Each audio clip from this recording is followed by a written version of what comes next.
Hello hello hello hello hello, कैसे हो आप लोग दोस्तों।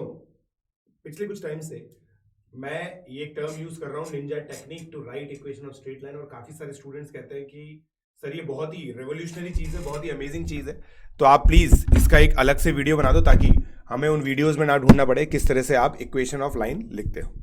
काफी सारी दोस्तों टिप्स एंड ट्रिक्स होती हैं इन सब चीजों को लिखने की, बट पॉइंट ये है कि कुछ भी चीज आपको याद रखने की जरूरत नहीं अगर आपको निंजा टेक्निक आती है तो देखो बहुत सिंपल तरीके से वर्क करती है और मैं 2 पॉइंट फॉर्म से डिमॉन्स्ट्रेट करता हूं। देखिए आप लोग को पता है कि स्ट्रेट लाइन की इक्वेशन लिखने के लिए आपको दो पर्टिकुलर कंडीशन चाहिए होती है। अब जैसे मानिए कि मैंने ये 1,2 और यहां पे सिंपल से स्टार्ट करते 7,8, यहां से हम लोगों ने स्टार्ट किया। ठीक है, तो अब इनकी लाइन मुझे लिखनी है। तो सबसे पहले क्या होता है ना, आप स्लोप निकालिए। यहां पे एक मेंटल एक्सरसाइज है। स्लोप क्या होती है, y2 minus y1 upon x2 minus x1। ठीक है, तो ये 1 हो गया। अब ये 1 है ना दोस्तों, ये 2 है। एक मतलब अगर न्यूमरेटर ही आया ना केवल तो डिनोमिनेटर को 1 लिख लो। फिर इसको और इसको कैसे लेना होता है, जैसे ये x है, ठीक है, मान लो ये a बाय बी है, ऐसा मान लो। तो आपको जो इक्वेशन है ना ऐसे बनानी है, ए एक्स माइनस बी वाई। ठीक है, तो यहां पे जैसे 1 और 1 ही है तो मैं बनाऊंगा x माइनस वाई। अब फिर कोई सा भी पॉइंट सेटिस्फाई कराइए आप यहां पे। जैसे 1,2 आपने सेटिस्फाई कराया तो कितना आएगा, -1 आ रहा है, तो यहां पे -1 लिख दो। बस यही इक्वेशन है। ठीक है, तो ये बेसिकली निंजा टेक्निक है। अभी जैसे ये सिंप्लीफाइड एग्जांपल में तो बहुत सिंपल लग रही है, आप लोगों ने खुद भी सोच सकते हैं सर देखिए दोनों कोफिशिएंट्स का डिफरेंस 1 है, तो देखो सर y कोफिशिएंट और x कोफिशिएंट का डिफरेंस 1 है। ये सब अगर कुछ कॉन्सेप्ट में लगती है, कुछ ही पर्टिकुलर केसेस में लगती है, बट निंजा टेक्निक सब जगह लगती है। आप कोई सा भी पॉइंट लीजिए, जैसे मान लीजिए मैं ऐसे लेता हूं यहां पे 3,2, कोई सा भी रैंडम पॉइंट लेता हूं। अब ये लेता हूं 7,-4। ठीक है, अब मुझे स्लोप निकालनी है। -4 अपॉन -2 -6, 7 -3 4। तो ये -3/2 लिख सकता हूं मैं इसको। तो इसको मैं 3x प्लस 2y लिखूंगा पहले तो, और फिर इन दोनों से सेटिस्फाई कराऊंगा। 3,2 मैंने यहां पे डाला तो 13 आ गया। अब अगर यहां पे देखो मैं 7 और -4 डालू तो देखो सेटिस्फाई कर रहा है। तो 3x plus 2y equal to 13, ये सेटिस्फाई करता है। अब पता है निंजा टेक्निक ब्यूटीफुल कैसे हो जाती है। जैसे मान लीजिए आपको इसी लाइन का परपेंडिकुलर बाइसेक्टर लिखना है। अब परपेंडिकुलर बाइसेक्टर लिखने का मतलब होता है ये वाली लाइन, राइट। तो अब मिड पॉइंट क्या हो गया, 5, -1। अब देखो इसकी स्लोप तुम लोगों ने क्या निकाली थी, -3/2। m1 m2 इक्वल टू 1 करके इसकी स्लोप 2/3 आ जाएगी। तो मैंने क्या बोला, 2/3 है ना, तो 2x माइनस 3y करना है। अब 5, -1 से सेटिस्फाई करा दो, तो 5 डालोगे और -1 डालोगे तो 13 आ जाएगा। देखो सब एक एक लाइन में आती है इससे इक्वेशन निंजा टेक्निक से। ठीक है, निंजा टेक्निक से सब चीजें आती। और मतलब मैंने देखा है कि जेई मेन के अंदर है ना, जेई मेन और जेई एडवांस के अंदर भी टू सम एक्सटेंट ये एक अज्यूम्ड होता है कि आप स्ट्रेट लाइन की इक्वेशन बहुत जल्दी जल्दी लिखते हो। अब यहां पे आप लिख देखो, एक तरह से ये स्लोप पॉइंट फॉर्म ही तो है। आपको स्लोप पता थी, पॉइंट पता था, तो आप लोगों ने इक्वेशन लिख दी। ठीक है, स्लोप बता दी, इक्वेशन बता दी, तो आप लोगों ने इक्वेशन लिख दी, राइट। तो मेरे हिसाब से तो इस तरीके से आप लोग इसको देख सकते हैं। अब अगर मान लीजिए आपको एक ट्राइंगल दिया हुआ, अब आप देखो मैं ट्राइंगल की इक्वेशंस कितने बढ़िया, मतलब ट्राइंगल में सब साइड्स की इक्वेशन कितने बढ़िया तरीके से हम लोग लिख सकते हैं। मान लीजिए ये पॉइंट 1,2 है, ठीक है, ये 5,6 है, ठीक है, ये 3,10 है। ठीक है, ऐसा अपन अज्यूम कर लेते हैं, राइट।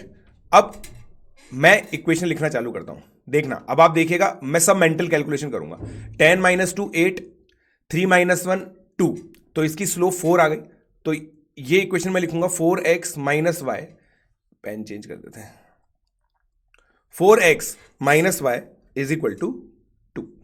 ठीक है, अब यहां पे स्लोप देखिए 4/4, तो इनका तो ये तो वापस से वही आ गई, x minus Y equal to -1, right. ये तो इजी है। अब यहां पे देखो यहां गड़बड़ होती है, 10 - 6 4, 3 - 5 -2, तो -2 स्लोप है, तो इसको लिखेंगे हम 2x plus Y is equal to 16। अभी आपकी साइड्स की इक्वेशन आ गई। अब मान लो मुझे एल्टीट्यूड लिखनी है, ये जैसे मान लो ये एल्टीट्यूड है। अब एल्टीट्यूड लिखनी है ना, बहुत सिंपल काम है मेरा, मेरे को इनकी जो स्लोप है वो इन्वर्ट करनी है, x - 2y हो जाएगा।